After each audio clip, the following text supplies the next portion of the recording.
Welcome to the audio commentary for Returned. I am Jessica Johnston, the director and producer, and I am here with... Thomas Saluva, and I'm the assistant director, and I play Peter in the film. Yeah, so this is the only external shot of the film, this one at the beginning. Yeah, which helps to kind of, bring the idea that she's returned. Yeah. That she's come back. Yeah, it's good. Conversation part 1. What is the point behind this blue filter? Well, blue usually gives the audience the idea of supernatural.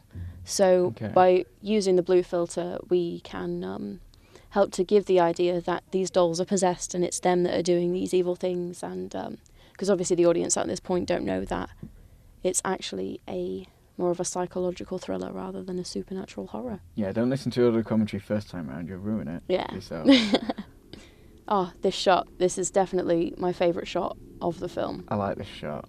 It works so well. It's the longest shot of the film as well. Yeah, I like that it goes on as one long shot and then it's not cut up because it makes it feel a bit more believable. Yeah. And the way he waves it around. Yeah, it just makes Federico it- is such a good cameraman. Yeah, It's brilliant. It gives it that kind of dreamy quality to it, it's good. which works well. And that doll's dress matches the bed sheets. It does, it kind of morphs into it. The music for this bit, I think, works really, really well. Because it builds up really, really slowly. You can't really tell. And then this bit here, it's more intense. And then it just stops before it gets, stops before it gets to the next shot. I think it makes it seem more dreamlike. And then this is Amy with her friend, played by Alan. and horrible looking knife here. I know, Very decayed. I know. Only one we could find.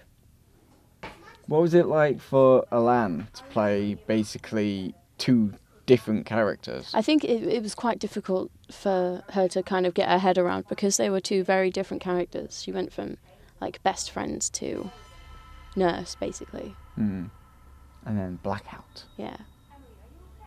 That was Amy zoning out from her talking about Peter.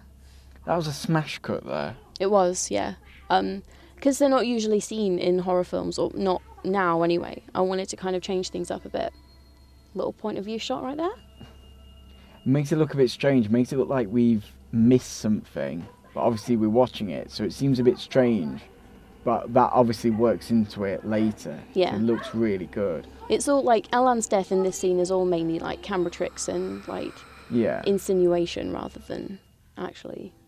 Okay, so we have quite a different looking film here. Yeah, this is a flashback scene for Amy's character, Emily. Oh, and there's me. There's you, panicking on the phone. With a little reference there of Johnston Street to the director. That was your idea, not For mine. bad living. I think that the blurring out effect works well to make this seem more like a dream or a flashback sequence. Yeah, and the greeny colour to it. Yeah, it makes it seem, because green's usually like a sci-fi kind of colour, so it makes it feel a little bit more out of this world kind of in her head rather than real. I think it works well that Amy had obviously she was feeling unwell, and obviously this is where the problem started, in the bed, and then we had that shot earlier where the doll was in the bed. Yeah, I think there's a nice the little bed kind connection of reoccurs as a main focus. Yeah, this is where characters are meant to feel safe Yeah. in horror. Yeah. That's where you feel private. And now we're back to the beginning with a different colour. Yeah, different filter. Give it a different feel, help the audience understand that although it's the same shot, we're seeing it from a different point of view. It's now reality rather than fantasy supernatural dolls. It's Amy being mental, basically. Yeah. So that was a nice way to kind of mix it up. Yeah, I thought that, the change in filters would be a good way to, break it up a bit rather than... show how different it is. Yeah. And go from a normal supernatural film to, actually, there's no supernatural elements. Oh, same shot again. Yeah, but different. He works quite well to match the beginning of that up. Yeah, he does. It's he manages, camera-wise, to get pretty much the exact same shot, which I think works really, really well. Because It's strange. It's the same shot, but because it's different colours, it feels like different. Yeah. And It- like you expect the doll to be there and she pulls the covers over just then, Yeah. but it's not. And then you kind of wonder what's happening, and this is where you start to realise that it's Amy's character that's kind of Yeah. a little bit mental. I love that tilt there. Yeah, That little Dutch tilt. shot. Yeah. It helps with the scene, I think. Yeah. This music that I picked out here, I think works really well with the tune Amy's humming. It matches quite well at the beginning, and then it's steadily, like the same as the Steadicam shot before, it steadily grows and becomes more intense.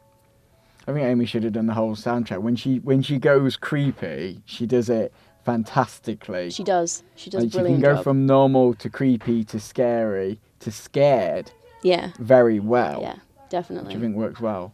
And then you have Alan, who's back. And whereas Jacob was the same character both times, nearly same lines. Yeah, yeah. And Amy is portraying two different versions. And you have Alan who's just completely different. And this Like- is Emily's breakdown right here. Hmm. I think it was good the way this was shot because you can't really see Elan's character. It's all focused on Amy. Yeah. It's almost like it's almost a Alan POV Yeah, of all of a sudden she's different, but it's not because we get that slashing action. yeah. And This stabbing action right here. I was so scared when we were filming it. I genuinely thought that Alan had been stabbed. It was terrifying. it's funny what our camera angle can hide. That looks great. Yeah, and you can hear her breathing in the background. It just makes it so much creepier. And then I did a longer black bit here, like a cut to black, because I thought, it breaks up the last section a lot more, and like it makes it feel like more time has passed. You have that blackout, and all of a sudden, Jacob's character, the Doctor, is here, which just makes you wonder, like, well, how did this happen? What have we missed? Yeah, the storyline has Which been left works. really ambiguous. Yeah. So like audiences can make things up in their own mind, and it leads a lot to the imagination, so they can run free with Yeah. it.